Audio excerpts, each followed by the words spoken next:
Nous sommes sur la commune de Maenrock, qui se situe au nord de l'Ille-et-Vilaine, et à 15 km à peu près de Fouget.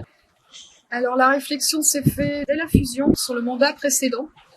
Nos agents trouvaient que l'entretien était, en tout cas la tonte était chronophage, et nous avaient proposé éventuellement le projet d'avoir des robots. Le coût était vraiment important. Et la réflexion s'est refaite là sur le nouveau mandat.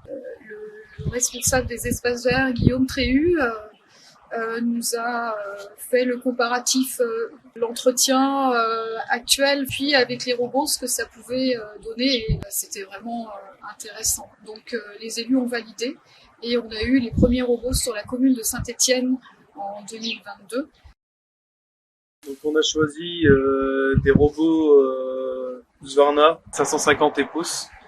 Donc c'est des robots qui fonctionnent par satellite. Et grâce à ça, les robots se repèrent sur le terrain. Donc à l'achat du robot, on nous propose un coût supplémentaire de 1500 € à peu près. Et du coup, les robots sont sous garantie et pièces, donc c'est-à-dire aussi les lames, pendant 5 ans. En gros, on n'a pas de frais supplémentaires, quoi.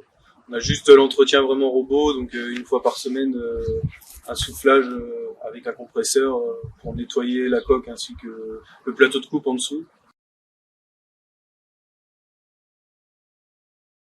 Enfin, grâce à une application Husqvarna Automower, on gère les programmes de chaque robot, donc le jour de travail, la durée, la hauteur de coupe.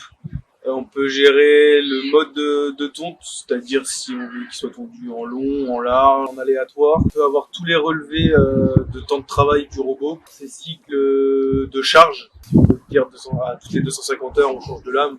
Voilà, on a un calcul qui est fait par l'application. On peut aussi enregistrer plusieurs zones, comme on a le cas chez nous, on a un tournoi international.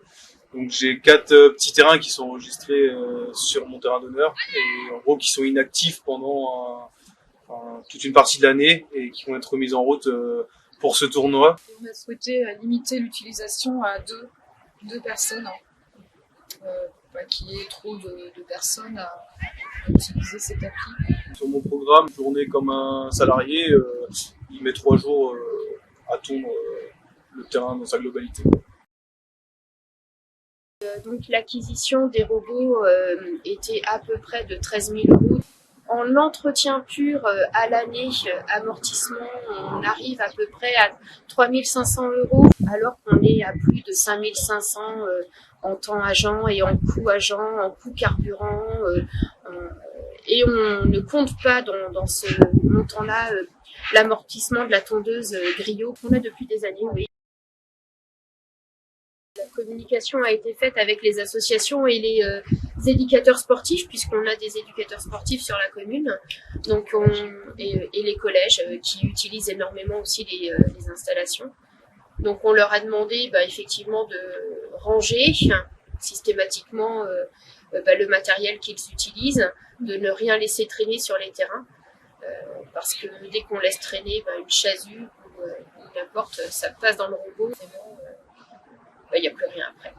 Et en plus, avec les risques que ça peut avoir de casse sur le robot. On a la chance d'avoir tout est fermé. Tout est clos, donc là sur Saint-Brice, on a un mur périphérique avec un portail. Sur Saint-Étienne, c'est exactement la même chose. On se posait la question d'équiper le dernier terrain à Saint-Étienne. Comme il n'est pas clos, on ne l'a pas fait. C'est pas bruyant. Ça travaille tous les jours par tous les temps, ouais. Et donc le rendu esthétique, l'apport de matière organique. La commune est satisfaite de l'utilisation des robots puisqu'on a équipé les 2 ans après, voilà, on s'est les autres terrains. Ouais.